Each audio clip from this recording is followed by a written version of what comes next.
J'espère que vous allez bien, j'espère que vous vous portez bien. Depuis hier, le 7 mai 2025, le monde entier a les yeux rivés sur Rome. Rome, où il y a un processus électoral extrêmement particulier, mais historique, parce que ça fait des siècles que ça se passe comme ça, pour élire un nouveau pape. On appelle ça le collège des cardinaux, ou le conclave. On appelle le conclave, et même un film là-dessus, le conclave, qui a été diffusé récemment, qui a fait un carton pour nous montrer comment ça se passe, comment on peut élire un pape. Et tout se passe de façon extrêmement précise, un protocole historiquement bien déterminé et secret, où les personnes qui doivent élire, on appelle ça les cardinaux, un collège des cardinaux, ils sont 133 je crois cette année, d'après ce que j'ai compris, 133, qui doivent donc élire de façon secrète. Ils n'ont pas le droit d'avoir un téléphone, ils n'ont pas le droit de parler aux gens à l'extérieur. Ils s'enferment dans un endroit pendant plusieurs jours et ne sortiront pas de cet endroit jusqu'à ce qu'un nouveau pape soit élu. Le processus a commencé hier le 7 mai. Peut-être le conclave est connu par une image symbolique, fumée noire, fumée blanche. Quand il y a la fumée blanche, ça veut dire que un nouveau pape a été désigné. Fumée noire, ça veut dire qu'il n'y a pas de pape qui a été encore désigné. C'est très particulier, c'est un processus historique. Bon, ce qui est particulier cette année, c'est que on pense que peut-être les cardinaux. Alors comment, d'abord il faut savoir pourquoi on va s'intéresser à ce sujet, parce que probablement cette année, peut-être on aura un pape africain. Voilà, un pape africain. Il y a eu un pape sud-américain. Pourquoi pas un pape africain? L'Afrique est considérée comme le continent où la chrétienté se développe très puissamment, très intensément, notamment le catholicisme. Et cette année, on parle d'un pape africain parce que la diversité de l'Église, ce que l'ancien pape qui est d'origine argentine avait fait, le défunt pape avait marqué l'humanité par son esprit vif, etc., son intérêt pour les migrants, pour les réfugiés, pour l'autre, le dialogue interreligieux, sa culture d'Amérique latine lui a permis de traiter des sujets extrêmement complexes avec beaucoup de diplomatie, et il avait il avait ému le monde entier par son humanisme. Et cette part d'humanisme est expliquée par les observateurs, par ses origines de l'Amérique argentine, Amérique latine, ce qu'il a vécu, ce qu'il a connu, la dictature, la chaleur de la valeur, les valeurs de la vie là-bas, la chaleur humaine, la joie de vivre, etc. Donc il a apporté une certaine, on va dire, à la fois une certaine profondeur, une certaine une émotion, un certain humanisme, alors que les papes d'origine européenne sont considérés comme rudes, comme durs, comme intransigeants, comme un peu froids, alors qu'un pape qui viendrait d'Afrique ou d'Amérique latine, peut-être il pourrait mieux comprendre les mutations de ce monde où le Sud global est en train d'évoluer et devenir une force géopolitique, une force démographique, une force économique aussi importante. Alors dans l'histoire, il y a eu déjà trois papes, voilà, on va dire trois papes africains dans l'histoire de l'Antiquité. C'était vraiment dans l'Antiquité, il y avait déjà trois papes africains, mais c'est dans l'Antiquité, ils sont nés en Afrique du Nord, justement. Alors leur lieu de naissance entre la Tunisie, à l'époque la Tunisie, l'Algérie, le Maroc n'existait pas. C'était la Numidie, c'était plus exactement la Numidie, etc. Donc ils sont nés en Afrique du Nord. Aujourd'hui, il y a des papes africains qui sont privilégiés, peut-être, non, il y a des cardinaux, il y a des candidats pour devenir des papes. Il y a des potentiels papes africains, on parle d'un cardinal au Ghana, d'un cardinal de Guinée, et nous avons le cardinal d'Alger. Le cardinal d'Alger qui va participer à cette élection et qui sera parmi les cardinaux qui devront voter, et peut-être, parce qu'on ne sait pas comment ça se passe, les cardinaux décident entre eux qui est candidat, qui n'est pas candidat. Ça se dit pas, c'est pas une élection pour un président ou un chef de l'État. C'est quand les cardinaux vont se rencontrer entre eux, et là ils vont décider d'élire ou de choisir, ou ils se parlent entre eux, etc. Ensuite, les gens qui ont des ambitions se présenteront et ils seront choisis. Alors, nous avons un cardinal, effectivement. Alors, comment ça se passe dans l'Église catholique? Rapidement, c'est l'Église, elle est organisée à le pape, c'est le chef d'État, quelque part. Le Vatican est un État, le plus petit État du monde. Ensuite, vous avez les cardinaux. Les cardinaux, ils ont le rang de conseiller, ils ont le rang de ministre, si vous voulez, l'équivalent. Ensuite, vous avez les archevêques. Les archevêques, c'est les responsables d'une grande circonscription, d'un grand diocèse, c'est-à-dire d'un ensemble territorial où il y a beaucoup de chrétiens. Ensuite, vous avez les évêques, archevêques, évêques. Ensuite, vous avez les prêtres et les religieux, etc. Nous avons le cardinal d'Alger qui s'appelle Jean-Paul Vesco, qui est algérien aussi depuis 2023. Depuis 2023, Il est âgé de 63 ans. Et la seule condition pour devenir pape, c'est pratiquement se faire voter, enfin se faire élire lors d'un vote. Voilà. Récolter les 2/3 des votes des cardinaux et être âgé de moins de 80 ans. C'est pratiquement les seules conditions. C'est-à-dire que l'Église catholique évite d'avoir un pape au-delà de 80 ans parce que il sera fatigué, il sera malade, il pourra pas assumer sa tâche. Un pape doit voyager beaucoup, doit faire le tour du monde, doit beaucoup travailler, doit faire beaucoup de réunions, doit faire beaucoup de visites, doit énormément travailler. C'est un vrai chef d'État. Un vrai chef d'État, sauf qu'il est considéré comme presque sacré. Voilà, pas sacré, mais comme important, en tout cas. Il est par pratiquement 2 milliards de catholiques. Donc, c'est un poste, quelque part, universel. Le nombre des catholiques, on est dans les 2 milliards et quelques dans le monde. C'est la première religion pratiquée au monde. Voilà. C'est la première religion pratiquée au monde. Juste après, nous avons l'islam. Alors, les chiffres varient un petit peu. On parle on va dire, normalement, le nombre des catholiques, il est de 1,5 milliard. 1,5 milliard. Voilà. Pas 2 milliards, je m'excuse, je corrige, alors que le nombre des musulmans est d'1 milliard et quelques aussi. C'est les deux religions les plus pratiquées au monde, on va dire.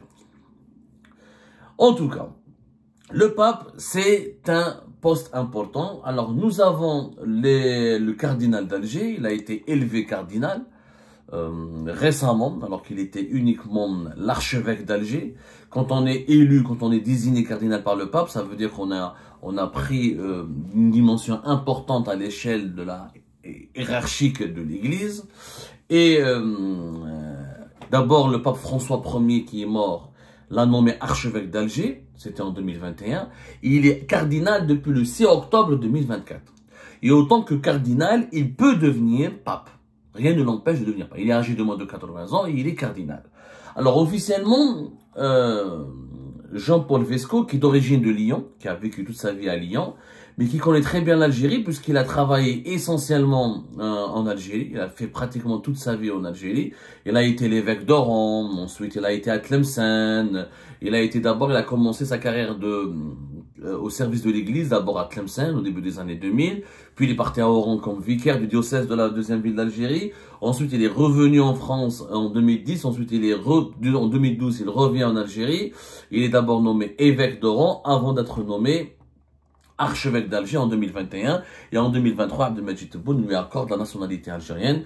Pourquoi pas donner de l'importance? L'Algérie a toujours eu un rapport très cordial, très apaisé avec l'Église catholique. D'ailleurs, on devra faire une émission pour parler de l'histoire des relations entre l'Algérie et l'Église catholique. L'Église catholique a toujours été respectée en Algérie parce que c'était une institution qui a toujours veillé sur le respect de la souveraineté de l'Algérie, la diversité culturelle et ethnique de l'Algérie. Et c'est un élément d'apaisement, c'est un élément qui a permis aussi, l'Église catholique a toujours aidé l'Algérie dans des combats importants contre le terrorisme, de combats contre l'obscurantisme, contre l'analphabétisme. L'Algérie indépendante, les membres de l'Église catholique ont beaucoup œuvré pour aider l'Algérie à construire l'Algérie indépendante, pour le secteur d'éducation, dans le secteur de la santé. Donc il y a des rapports très harmonieux. Et l'Algérie est l'un des pays les plus africains, les plus importants pour la chrétienté. Parce que nous avons des chrétiens locaux et nous avons donc pas beaucoup de chrétiens catholiques.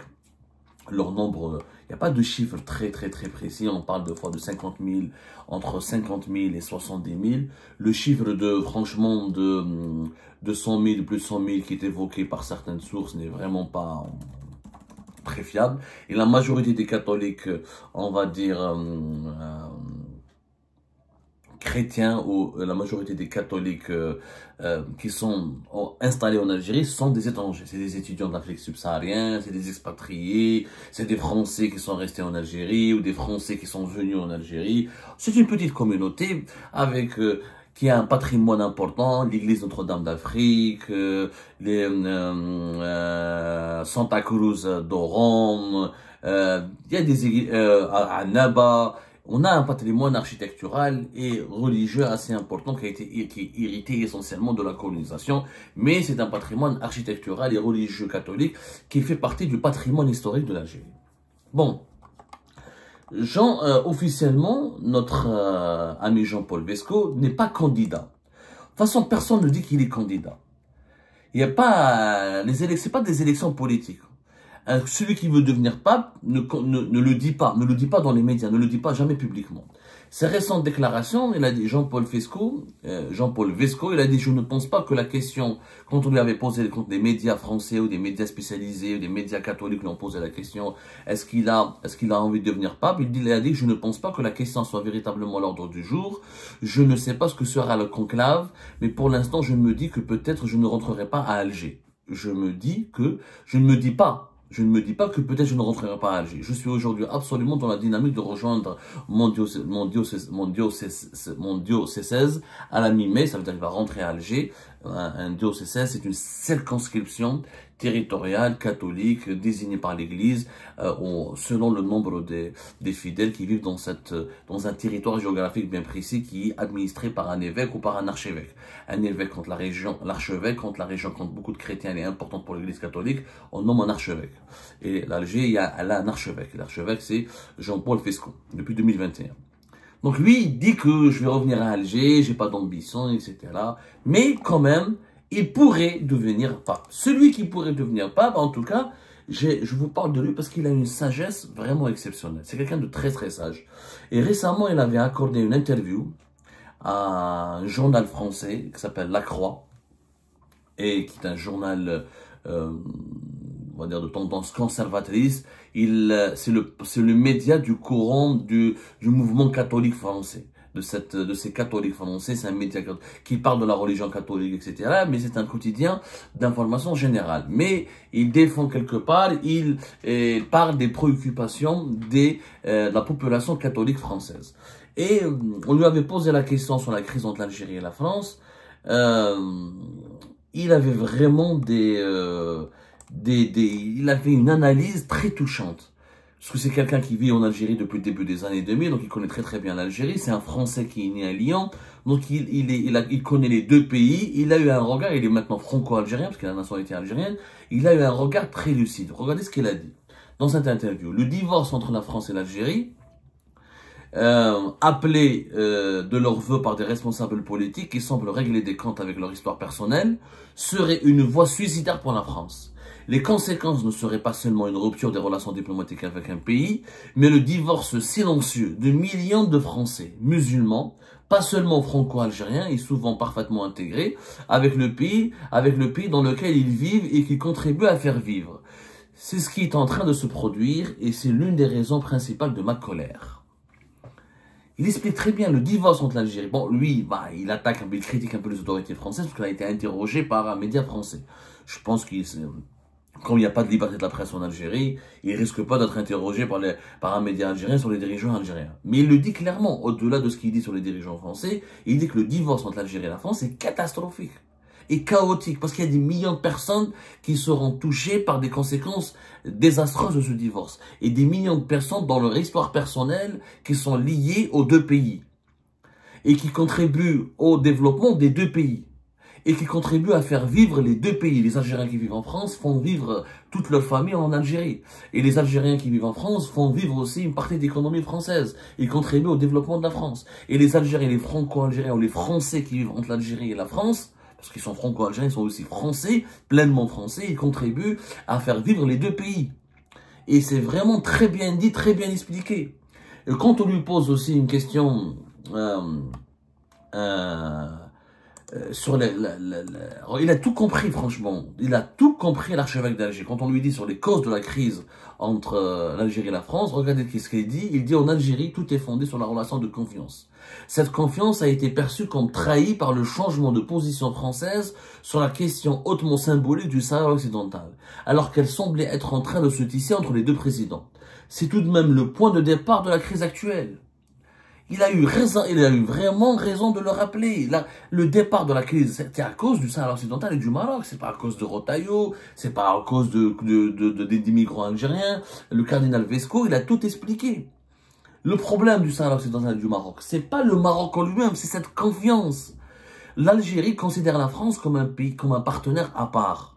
Pour l'Algérie, la France n'est pas comme les États-Unis, ne sera jamais comme les États-Unis, ne sera jamais comme la Russie, ne sera jamais comme la Chine. C'est un partenaire où la relation, elle est basée sur l'émotion. Elle n'est pas basée sur la raison. Comme il y a eu un passé douloureux, comme il y a eu un passé, une mémoire commune très blessée encore et une mémoire blessante et blessée à la fois. Comme il y a encore des blessures qui sont encore vives, nos liens avec la France sont importants parce que voilà, l'histoire, la mémoire et la démographie, les millions d'Algériens qui vivent en France. Donc pour nous, la France n'est pas un rapport géopolitique, ce n'est pas un rapport diplomatique, c'est un rapport émotionnel. Tout est basé sur la confiance. Quand on a une confiance, quand la confiance entre des dirigeants algériens et français règne, les deux pays sont sur la même longueur d'onde et tout se passe à merveille dans les relations bilatérales. Mais quand la confiance elle est rompue, c'est les crises, c'est les malentendus et c'est les tensions diplomatiques et politiques interminables. Et cette confiance a été rompue parce que Tebboune pensait que Emmanuel Macron ne lui fera jamais le coup de se rallier au Maroc. Il pensait qu'Emmanuel Macron, par respect pour l'Algérie, va observer une certaine neutralité face au Maroc. C'est pas la question du Sahara occidental en tant que soi, c'est la question de la confiance, de la parole qui a été donnée par Macron aux dirigeants algériens. Les dirigeants algériens se sont sentis blessés, profondément blessés par cette parole qui a été trahie par Emmanuel Macron. Et ça, moi, je l'ai déjà dit dans mes émissions, dans mes vidéos, j'ai même expliqué à les interlocuteurs français que j'ai rencontrés, etc. Ils ont du mal à le comprendre. Et Vesco, Monsieur Vesco, le cardinal d'Alger, l'archevêque d'Alger, le cardinal qui pourrait peut-être devenir pape, on l'espère pour lui, un pape d'origine, un pape avec une nationalité algérienne, pourquoi pas. Il explique très bien, il explique vraiment très bien. Cette confiance a été rompue. Ouais, pourquoi elle a été rompue? Parce que les dirigeants français peut-être auraient dû, avant de reconnaître la Marocaine du Sahara occidental, tenir compte de la particularité, de la dimension émotionnelle et émotive des rapports avec l'Algérie. La France n'est pas l'Espagne. Pour l'Algérie, l'Espagne, il n'y a pas d'intérêt avec l'Espagne. Mais à part les intérêts économiques et politiques, il n'y a pas d'intérêt historique, il n'y a pas d'intérêt démographique, il n'y a pas d'intérêt émotionnel. L'Espagne n'a pas occupé l'Algérie, il n'y a pas 3 millions, 4 millions d'Algériens qui vivent en Espagne. C'est pas du tout la même, même s'il y a des relations historiques profondes, depuis que Cervantes et depuis la régence d'Alger. Mais non, le rapport avec la France est complètement différent. La France est une partie de l'intimité algérienne, comme l'Algérie fait partie de l'intimité française. C'est une relation vraiment intime. Et le cardinal Vesco l'explique très bien. Il aurait fallu peut-être que les dirigeants français fassent preuve de pédagogie, parlent avec les Tebboune pour dire voilà, on ne peut plus ne pas soutenir on ne peut plus ne pas soutenir le Sahara occidental, on ne peut plus ne pas soutenir le Maroc est la raison, nos intérêts à nous en tout cas nous dictent de se rallier au Maroc parce que on peut pas continuer à céder ou on peut pas continuer à compromettre nos intérêts. En tout cas, il y avait un travail de pédagogie qui était nécessaire. Bon, alors, certains interlocuteurs français estiment et affirment que ce travail de pédagogie a été fait, que c'est Tebboune qui a été entêté. Voilà, on ne peut pas maintenant charger uniquement la France et oublier nos avancées des dirigeants extrêmement compliqués, et ils sont très tordus, ils sont très, on va dire, irrationnels. Jusqu'à quand peut-être, je sais pas, en tout cas il y a un débat. Est-ce qu'on devrait changer le type de relation entre l'Algérie et la France? Est-ce qu'on devrait cesser, est-ce que la relation entre les deux pays devrait cesser d'être intime? Ah, c'est un autre débat. Parce que ce que dit le cardinal Vesco a raison, mais est-ce que forcément, est-ce que cette relation doit rester comme ça pour les générations futures? Peut-être qu'il faudrait dépassionner cette relation et cesser d'avoir des sentiments d'attachement à la France, comme la France devrait cesser d'avoir des sentiments d'attachement à l'égard de l'Algérie. Peut-être qu'on devrait sortir du sentimentalisme, de l'émotion et de revenir à des relations d'intérêt politique et géopolitique pur. Mais là, c'est un travail. Il faudrait que la génération qui a connu la guerre d'indépendance disparaisse. Il faudrait qu'il y ait une nouvelle génération de dirigeants algériens, comme il faudrait qu'il y ait une nouvelle génération de dirigeants français. Il faudrait peut-être que les descendants de Pieds Noirs et les descendants des nostalgiques de l'Algérie française disparaissent aussi. Il faudrait peut-être, dans une génération, peut-être on pourrait faire ce travail et dépassionner les relations et normaliser ces relations d'État à État. Parce que les relations entre l'Algérie et la France, elles ne sont pas normales. Elles sont vraiment pas normales. C'est des relations de mariage. C'est pas des relations de partenariat entre les deux pays.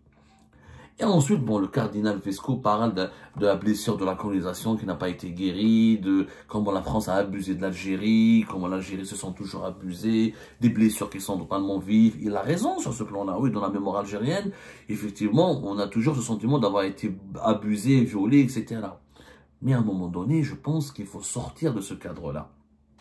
Finalement, la solution, moi je parlerai peut-être pas de divorce, je parlerai de séparation. Il faudrait peut-être l'Algérie et la France se séparent pour sortir de l'affect afin de revenir vers la raison. Et moi, je suis pas d'accord sur tout, je suis pas d'accord sur tout ce qu'il dit, le cardinal Vesco. Et j'espère encore une fois qu'il sera le prochain pape.